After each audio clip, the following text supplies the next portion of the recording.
پہلا سوال میں آپ سے جاننا چاہوں گی علامہ صاحب کہ جب ہم وسیلے کے حوالے سے بات کرتے ہیں تو یہ وسیلہ ہے کیا، اور یہ بتائیے گا کہ کائنات میں جو پہلی ایسی دعا ہوئی تھی جس میں اللہ پاک سے معافی کی استدعا کی تھی، جو حضرت آدم علیہ السلام نے اللہ پاک سے جب دعا کی تھی تو وہ بھی وسیلے سے خالی نہیں گئی تھی، تو یہ کیا وسیلہ ہے لوگوں کو بتائیے گا۔ اعوذ باللہ من الشیطان الرجیم، بسم اللہ الرحمن الرحیم، اللہم صلی علی محمد وآل محمد وعجل فرجہم الشریف، رب اشرح لی صدری ویسر لی امری واحلل عقدۃ من لسانی یفقہوا قولی۔ جو وسیلہ ہے، جیسے کہ ابھی قرآن کی آیت بھی آپ نے پڑھی اور اس کا ترجمہ بھی پیش کیا، یا ایھا الذین آمنوا اتقوا اللہ وابتغوا الیہ الوسیلہ، اللہ رب العزت نے وسیلے کی سفارش کی ہے کہ تلاش کرو خدا کے لیے وسیلہ۔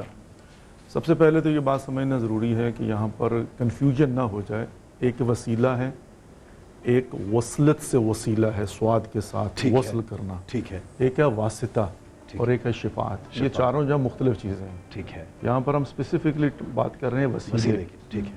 اللہ رب العزت نے فرمایا کہ وسیلے کو تلاش کرو۔ اب وسیلہ کیا ہوتا ہے؟ کسی چیز کو کسی چیز تک پہنچانے کے لیے سبب وسیلہ، ٹھیک ہے۔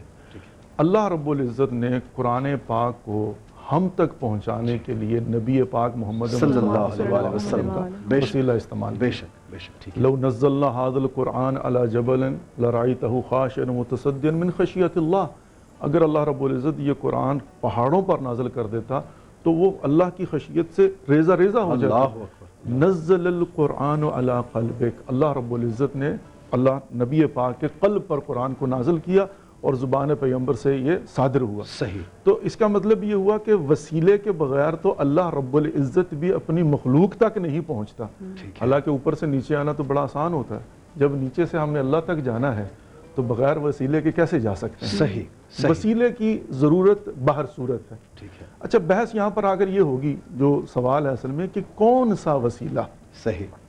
للہ اسماء الحسنى فادعوا بها، اللہ رب العزت کے لیے اسماء حسنہ، اس سے اللہ کو پکاریے، ٹھیک ہے۔ اگرچہ امام معصوم کا فرمان یہ ہے کہ نحن اسماء الحسنى، وہ اللہ کے اسماء ہم ہیں، صحیح، ایک وہ نام ہے اور ایک ظاہر مظہر صفات پروردگار، بالکل۔ اچھا، اب یہاں پر کیا ہوتا ہے کہ کیا ہم اپنی مرضی سے کوئی وسیلہ بنا سکتے ہیں، جو اصل مورد بحث ہوتا ہے؟ نہیں، جی ہاں۔ یہاں پر ہم نے اللہ کی بارگاہ میں ان کو وسیلہ بنانا ہے جسے اللہ نے مقرر کیا، بہت اچھا، اور اس کے اندر ایک لمبی لسٹ ہے۔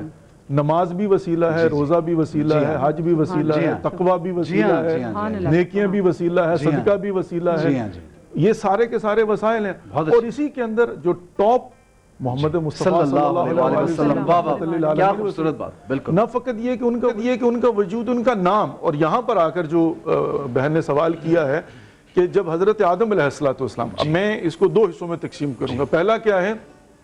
وَإِذْ قَالَ رَبُّكَ لِلْمَلَائِكَةِ إِنِّي جَاعِلٌ فِي الْأَرْضِ خَلِيفَةً قَالُوا أَتَجْعَلُ فِيهَا مَن يُفْسِدُ فِيهَا وَيَسْفِكُ الدِّمَاءَ نحن نسبح بحمدک ونقدس لک، اللہ نے اعلان کیا کہ میں روئے زمین پر خلیفہ بنانے جا رہا ہوں، تو ملائکہ نے اعتراض کیا اور اس پر اللہ نے ان کو خاموش کروا دیا، لیکن خاموش کروانے کے باوجود پروردگار نے ایک اہتمام یہ کیا کہ وَعَلَّمَ آدَمَ الْأَسْمَاءَ كُلَّهَا ثُمَّ عَرَضَهُمْ عَلَى الْمَلَائِكَةِ فَقَالَ أَنبِئُونِي هَؤُلَاءِ إِن كُنتُمْ صَادِقِينَ۔ اللہ رب العزت نے آسمان پر اسماء کا اسم دیا، یعنی علم دیا حضرت آدم کو، ثم عرضهم علی الملائکہ، اور پھر ملائکہ پر پیش کر دیا، کہا کہ اگر تم اپنے دعوے میں سچے ہو تو بتاؤ۔ انہوں نے کہا لا علم لنا الا ما علمتنا، پروردگار ہمارے ہاتھ کھڑے ہوئے ہیں۔ اس پر اللہ رب العزت نے جب حضرت آدم علیہ السلام سے پوچھا تو کیا کیا تھا؟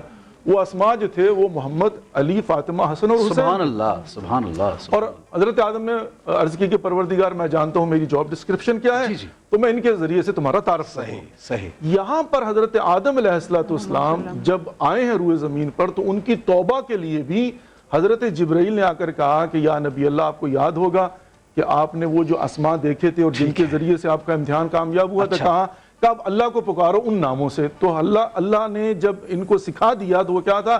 یا محمود بحق محمد، یا علی بحق علی، یا فاطر السماوات بحق فاطمۃ الزہرا، یا محسن بحق الحسن، یا قدیم الاحسان بحق حسین علیہ السلام۔ تو یہاں سے پتہ چلا کہ پروردگار کی طرف سے جن چیزوں کو، جن اشخاص کو، جن ناموں کو وسیلہ بنا کر پیش کرنا چاہیے وہ یہ ہے۔ اپنی مرضی سے بنائیں گے تو پھر ایک نئی بحث ہوگی۔ میں ایک چھوٹی سی بات آخر میں عرض کروں گا، وسیلے کتنا ضروری ہے۔ قرآن پاک ہے ہدی للناس، باعث ہدایت ہے انسانیت کے لیے، لیکن بسم اللہ الرحمن الرحیم الف لام میم ذالک الکتاب لا ریب فیہ ھدی للمتقین، یہ متقین کے لیے۔ اب میرا سوال یہ ہے، کوئی بھی سوال کر سکتا ہے کہ کیا یہ ھدی للناس ہے یا ھدی للمتقین ہے؟ اگر ھدی للمتقین ہے تو آپ نے اسپیسیفائی کر دیا کہ تقوی ہوگا تو قرآن ہدایت بنے گا، لیکن یہ تو ھدی للناس ہے۔ تو ھدی للناس کا مطلب یہ کہ ہر انسان باعث تقوی تھوڑی ہوتا ہے، وہ اس کے پاس تقوی نہیں تو قرآن سمجھ میں نہیں آئے گا کیا؟ تو یہاں پر وسیلہ کیا ہے کہ اللہ رب العزت نے، میں آج کے زمانے کی مثال دوں کہ سیٹلائٹ جو ہے نا اسپیس کے اندر موجود ہے اور اس کے سگنل عام ہوتے ہیں، عمومی۔ اب سیٹلائٹ کا سگنل نیچے آیا، وہ غریب کے لیے بھی، امیر کے لیے بھی، جس کے پاس کچھ ہے اس کے لیے بھی، جس کے پاس نہیں اس کے لیے بھی ہے، بغیر مذہب کے، دین کے، انسانیت کے لیے نا سیٹلائٹ کا سگنل۔ یہاں پر پتہ نہیں کتنے سگنل موجود ہوں گے، کس کس کمپنی کے ہوں گے، ٹھیک ہے؟ لیکن اسی سگنل سے فائدہ لینے کے لیے میرے پاس ڈیوائس ہونی چاہیے، ریسیور ہونا چاہیے۔ جب میرے پاس ریسیور ہوگا، ڈیوائس ہوگی، تو پھر وہ سیٹلائٹ کا سگنل جو ہے میں پکڑوں گا، اس سے میرا ٹیلی فون چلے گا۔ اللہ رب العزت نے فرمایا کہ میں نے قرآن کو نازل کیا انسانیت کے لیے، لیکن تقوی کی ڈیوائس ہوگی تو یہ فریکوینسی پکڑی جائے گی، کیا قرآن ہدایت دے گا۔ کیا علامہ صاحب نے خوبصورت آغاز کی، کیا خوبصورت بات کی، اور بہت ہی زبردست اس پہ گفتگو ہوگی۔ جمیل بھائی موجود ہیں ہمارے ساتھ، عمران بھائی موجود ہیں۔ ایک تو وضاحت کیجیے گا، علامہ صاحب نے بڑی خوبصورت ایک بات پیش کی وسیلے کے حوالے سے، اس کی وضاحت بھی کیجیے گا اس کے ساتھ ساتھ، تاکہ ہم لوگ سیکھ سکیں آج، اور یہ جو لوگ ہمیشہ اس بحث میں رہتے ہیں کہ وسیلہ اختیار کیا جائے یا نہ کیا جائے، اس کے بارے میں کیا کہیں گے آپ؟ بسم اللہ الرحمن الرحیم، الصلاۃ والسلام علیکہ یا رسول اللہ وعلی آلہ وصحبہ حبیب اللہ۔ وقفہ تو نہیں ہے فوری طور پہ؟ نہیں۔ اچھا دیکھیں، میں آپ کو بتاؤں، اقرار و انکار کی جو آپ نے بات کی، میں اس کی جانب آؤں گا۔ بعض اوقات لوگ یہ سمجھتے ہیں کہ اگر وسیلے کو ہی ہم نے مان لیا تو اللہ کی قدرت کا کیا ہوگا، تو اس معاملے میں وہ کنفیوزڈ ہیں۔ ٹھیک ہے، میں یہ سمجھتا ہوں اللہ تبارک و تعالی نے اس کائنات کو اپنی قدرت سے بھی چلایا ہے اور اپنے قانون وسیلہ سے بھی۔ بغیر وسائل و اسباب، یہ دنیا علت و معلول کی دنیا ہے، اللہ نے بغیر اسباب کے اس دنیا کو نہیں بنایا، لیکن اس کی قدرت بھی اس دنیا میں ظاہر ہوتی ہے، اس کا قانون وسیلہ بھی۔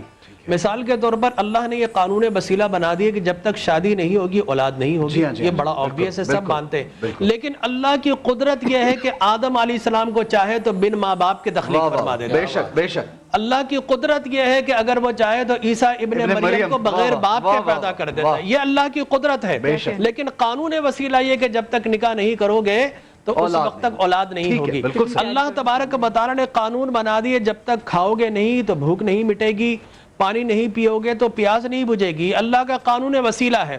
لیکن اللہ کی قدرت یہ ہے کہ ہم پہاڑ کھا جائے، ہماری بھوک نہ مٹانا چاہے تو نہیں مٹے گی، پورا سمندر پی جائے، وہ چاہے کہ پیاس نہیں بجھے گی تو نہیں بجھے گی، یہ اللہ کی قدرت ہے۔ لہٰذا ہم اللہ کی قدرت کو بھی مانتے ہیں، اللہ کے قانون کو بھی مانتے ہیں۔ لہٰذا اب میں آپ سے عرض کروں کہ ہم یہ کہتے ہیں کہ صاحب کہ لائف سیونگ ڈرگس، دوائیوں نے زندگی بچا لی، ڈاکٹر کے ہاتھ میں شفا ہے، فلاں آدمی نے مجھے یہ دے دیا، فلاں نے مجھے یہ عطا کر دیا۔ جب ہم یہ کہہ سکتے ہیں کہ ڈاکٹر کے ہاتھ میں شفا ہے، دوائی نے ہماری زندگی بچا لی، ہمیں بچا لیا، تو ہم پھر یہ بھی کہہ سکتے ہیں کہ حسین ابن علی نے کربلا میں اسلام کو بچا لیا۔ سبحان اللہ۔ اس لیے کہ اللہ جب دوائی بچا سکتی ہے تو پھر ہر کوئی، تو یہ وسائل ہیں جو اللہ تبارک و تعالی نے بنائے ہیں، اور اسباب ہیں۔ اور پھر میں آپ سے آگے چلوں تو ہمیں اللہ کی قدرت اور اس کے وسیلے کا ایک بہترین ہمیں امتزاج نظر آتا ہے انبیاء کرام علیہم الصلوۃ والتسلیم کے دو واقعات سے۔ اللہ تبارک و تعالی نے آگ کا یہ قانون بنا دیا کہ اس میں کوئی انگلی لگائے گا، ہاتھ لگائے تو آگ جلا دیتی ہے۔ کوئی ذی ہوش آدمی آگ میں اپنے آپ کو نہیں ڈالنا چاہتا، ٹھیک ہے نا، یہ قانون ہے آگ کے لیے۔ پانی کا وسیلہ ہے کہ آگ کو بجھا دیتی ہے، لیکن آگ کا کام ہے جلانا، یہ اللہ نے قانون اس پہ اپلائی کر دیا ہے، یہ اللہ نے اس کے لیے باقاعدہ فارمولا بنا دیا، پرنسپل بنا دیا۔ لیکن ہم نے دیکھا ابراہیم علیہ السلام کو نارے نمرود میں ڈالا جاتا ہے، وہاں آگ کچھ نہیں کرتی، وہ گلزار ہو جاتی ہے۔ اور اسی طریقے سے اللہ کے ایک نبی موسیٰ کلیم جب فرعون کے دربار میں پہنچتے ہیں، بچے ہیں، ابھی پنگھوڑے میں ہیں، تو اسے خوف تھا کہ بچہ وہ بنی اسرائیل کا نہ ہو، تو وہ آگ اس کا شعلہ حضرت موسیٰ کلیم علیہ الصلوۃ والتسلیم کی زبان پر ڈالتا ہے تو وہ آگ انہیں جلا دیتی ہے زبان کو۔ وہاں پر اللہ نے آگ سے بچا لیا، یہاں پر آگ جلا رہی ہے۔ تو کسی نے مجھ سے سوال کیا تو میں نے کہا نادان دونوں جگہ بچانا ہی مقصود تھا، وہاں پر اللہ تبارک و تعالی نے اپنی قدرت دکھائی آگ کا جو فارمولا تھا اس کو سسپینڈ کر دیا کہ تیرے احکامات سسپینڈ کرتا ہوں، قدرت دکھائی، وہاں قدرت دکھا کر اللہ تبارک و تعالی نے حضرت ابراہیم کو بچا لیا، اور یہاں وسیلہ قانون بنا کر اللہ تبارک و تعالی نے فرعون کو موسیٰ کلیم سے بچا لیا۔ تو یہاں آگ کا وسیلہ، تو میں سمجھتا ہوں کہ اس بحث میں نہیں پڑھنا چاہیے۔ اللہ نے دونوں طرح سے اس کائنات کو بنایا ہے۔ دیکھیے اللہ واللہ الغنی وانتم الفقراء، اللہ غنی ہے، ہر چیز کی قدرت ہے، وہ چاہے تو بغیر وسیلے کے دے سکتا ہے، یہ اس کی قدرت ہے، لیکن قانون یہ ہے کہ شادی کرو گے تو اولاد ہوگی۔ فرشتوں کو کہا کہ روح پھونک دو، شکلیں بنا دو پیٹ کے اندر، کسی کو کہا کہ روح قبض کر لو، کسی کو کہا بارشیں برسا دو، کسی کو کچھ کہا استاد کے پاس جائیں گے تو علم ملے گا۔ یہ سارے کا سارا جو نظام اللہ نے عطا فرمائی ہے اس کا قانون وسیلہ ہے، اور اسی میں اللہ نے یہ فارمولا بنا دیا کہ جب تک میرے نبی کی بارگاہ میں نہیں آؤ گے، دل نہیں جھکاؤ گے، اس وقت تک ایمان نہیں۔ بہت پیاری